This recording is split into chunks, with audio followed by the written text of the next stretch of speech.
The Pencil by Alan Alberg and Bruce Ingham. Once there was a pencil, a lonely little pencil, and nothing else. It lay there, which was nowhere in particular, for a long, long time. Then one day, that little pencil made a move. It shivered slightly, quivered somewhat, and began to draw.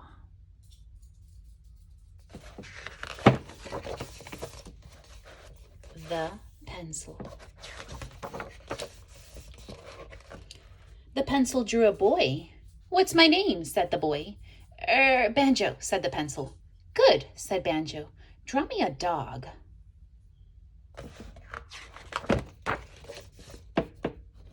The pencil drew a dog. "What's my name?" barked the dog. Bruce," said the pencil. "Excellent," said Bruce. "Draw me a cat." The pencil hesitated. "Please," said Bruce. So the pencil drew a cat named Mildred, and Bruce, of course, chased Mildred. And Banjo chased Bruce, round and round the house which the pencil drew, up and down the road which the pencil drew, and in and out of the park which the pencil also drew.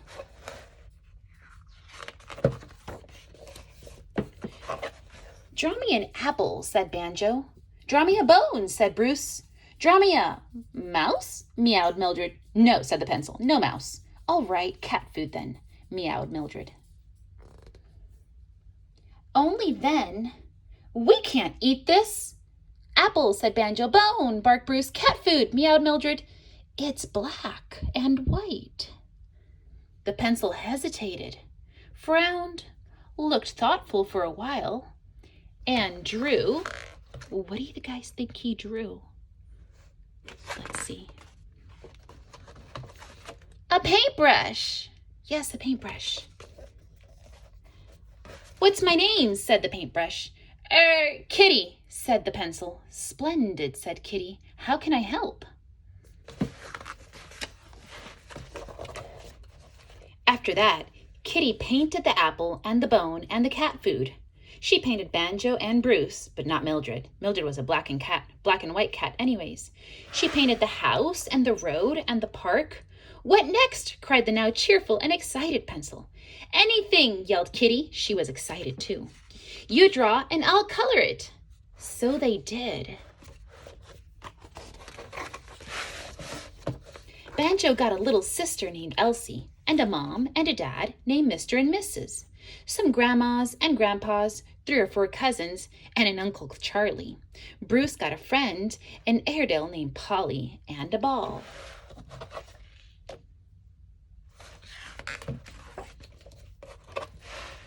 "What's my name?" said the ball. "Don't be silly," said the pencil. The ball made a sad face.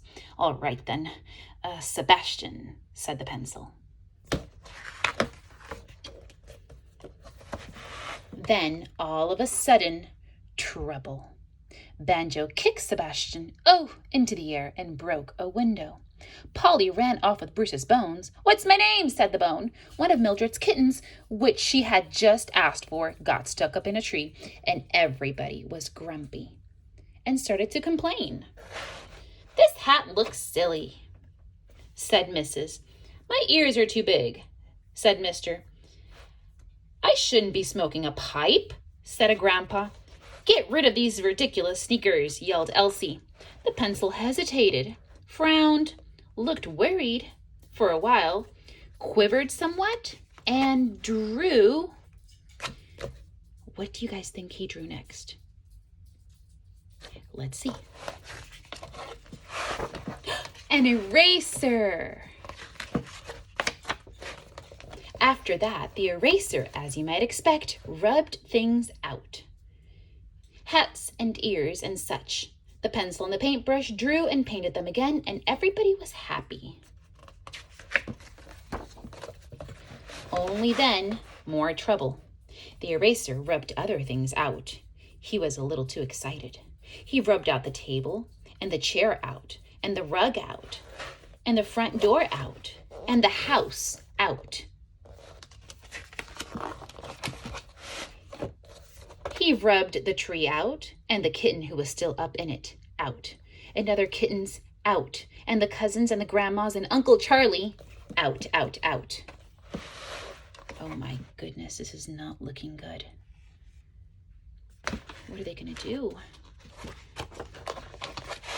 He rubbed the road out, and the park out, and the sky out. He rubbed everything, even Kitty the paintbrush, out.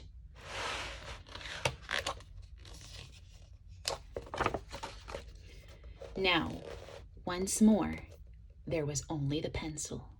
That lonely little pencil and nothing else. The eraser kept coming. The pencil drew a wall to stop him. The eraser rubbed that out too.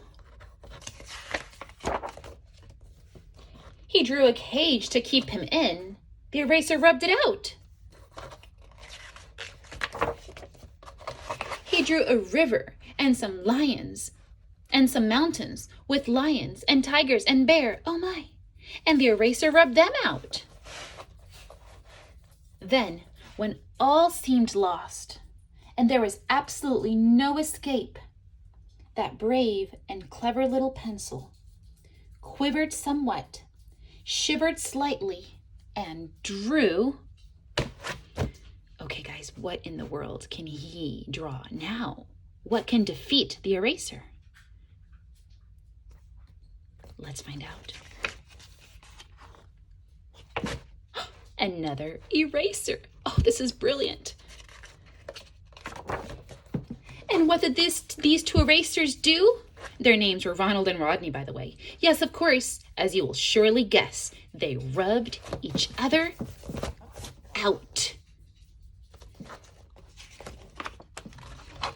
After that, of course, the pencil drew Banjo and Bruce and Mildred and all the others all over again. And Kitty, he drew her as well, and colored them in.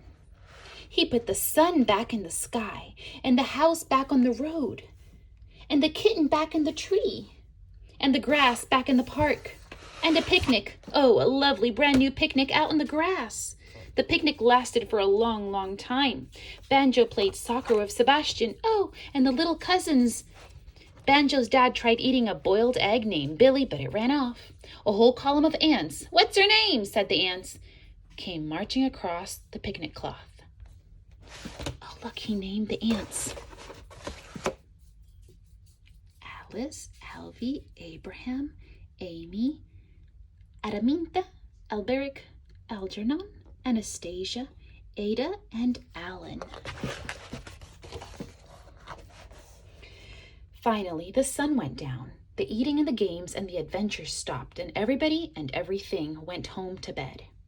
The pencil drew a moon in the sky and some darkened hills, and Kitty the paintbrush painted them in. He drew a snug little box with a cozy lining, and Kitty painted that. She painted him too. Had you guys noticed that the pencil didn't have any color? But he never worried about his own color. Interesting. The end.